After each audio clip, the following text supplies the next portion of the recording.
Close your eyes for a second and picture a caveman. What do you see? You already have him. Hunched over. Grunting. Dragging a club. A sloped forehead and a blank stare, barely smarter than the animals he hunted. That image feels ancient, like it's been passed down since the Stone Age itself. It hasn't. It's barely older than the light bulb.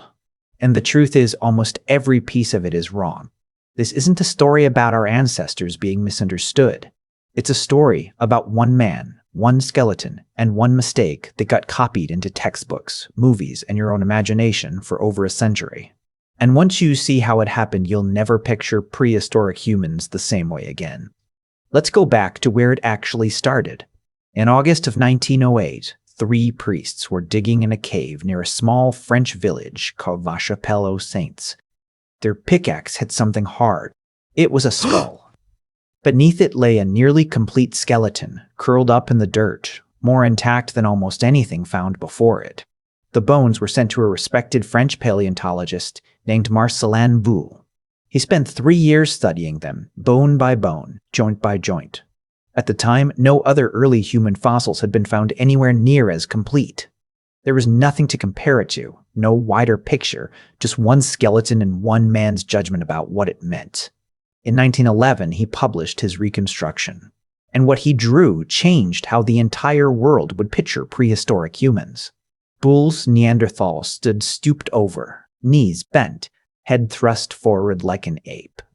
Feet turned outward. Spine curved like a question mark.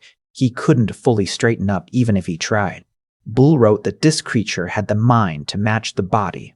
Primitive, animalistic, a dead-end branch of evolution that modern humans had simply outgrown. That drawing spread everywhere. Newspapers reprinted it. Museums built dioramas around it. Illustrators exaggerated it further with each retelling, adding more hair, more hunch, more snarl. By the time it reached comic strips and cartoons, the caveman was fully born, and he looked nothing like the man in that French cave. Here's the reveal nobody expected. Boule was studying an old man, and that old man had severe arthritis. In 1957, 2 anatomists named William Strauss and A.J.E. Cave went back to the same bones with fresh eyes and better medical knowledge. They found a degenerative joint disease riddled through the spine, the hip, the jaw. This wasn't the natural shape of a species. It was the body of one elderly individual, bent by decades of pain. The same way arthritis bends the spine of an elderly person today. Strauss and Cave reached a conclusion that still stuns people when they hear it for the first time. They wrote that if you took a healthy Neanderthal, cleaned him up, and put him in a modern suit, he could ride the subway in New York City and nobody would look twice. Think about that. The posture that defined primitive for half a century belonged to one sick man, misread by one scientist working before we understood arthritis, before we had x-rays that could explain what he was really looking at.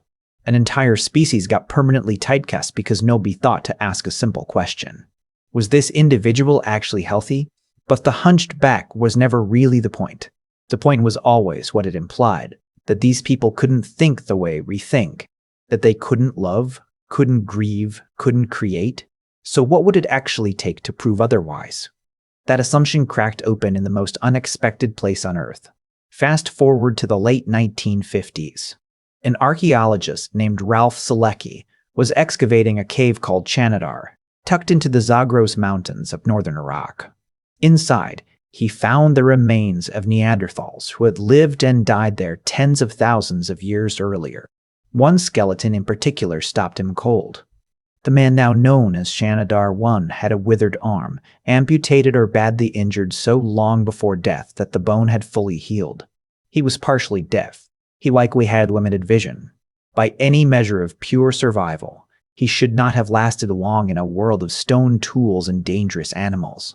He lived for years, decades. Most researchers believe someone brought him food he couldn't gather himself. Someone protected him when he couldn't fully defend himself. Someone chose again and again to keep him alive. That is not the behavior of a mindless brute. That is the oldest evidence we have of something achingly familiar. People taking care of people who could no longer take care of themselves. Selecki found something else nearby that made headlines around the world. Clusters of ancient pollen surrounding one of the burials, as if flowers had been laid over the body before it was covered in earth. He called it the flower burial, and for decades it stood as proof that Neanderthals mourned their dead with ritual and meaning, not so different from a funeral today. Later researchers would question exactly how those flowers got there. Some pollen may have come from burrowing bees rather than human hands. Science does this. It revisits, it doubts, it refines. But even the skeptics agree on something bigger, that the flower controversy almost distracts from. The site kept being reused, generation after generation, for the same purpose. A channel in the cave floor had been deliberately dug deeper to hold a body. These were not accidental deaths swept aside by rockfall.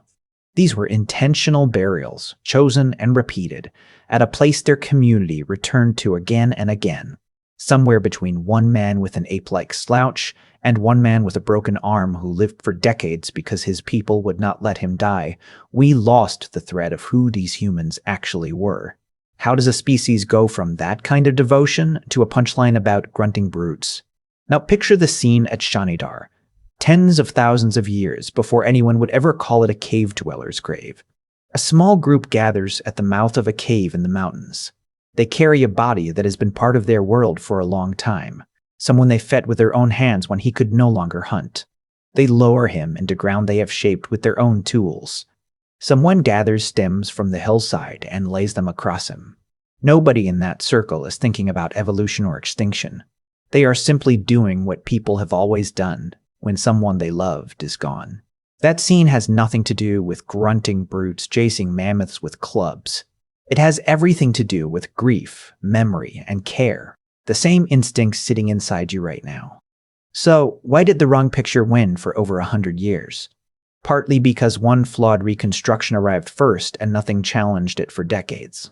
Partly because it was easier, more comforting even, to believe that modern humans were the clean endpoint of progress, superior in every way to whatever came before. A primitive ancestor makes a satisfying story. A complicated one, capable of both suffering and tenderness, is harder to simplify into a single cartoon. But complicated is exactly what the evidence keeps showing. Cave walls marked with deliberate engravings older than modern humans ever set foot in Europe. Shells and eagle talons, pierced and strung like jewelry, worn the way you might wear a necklace today. Chosen for how it looked, not just how it worked. Pigments ground down and mixed, the same impulse that puts color on your walls today. Someone, tens of thousands of years before any of us existed, looked at a plain gray shell and decided it needed a hole punched through it so they could wear it close to their chest. None of this fits inside a hunched, grunting stereotype. All of it fits inside people.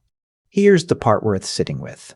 That image you pictured at the very beginning, the hunch, the club, the empty stare, was never really a picture of them. It was a picture of one sick man drawn by one scientist, multiplied 1,000,000 times over by illustrators who never questioned it. The real picture was standing at Shanidar the whole time, patient enough to be found.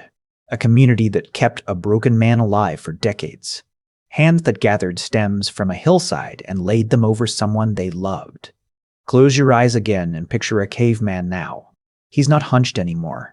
He's kneeling beside someone he can't bear to leave behind. That's not primitive. That's the first fully human thing we ever did.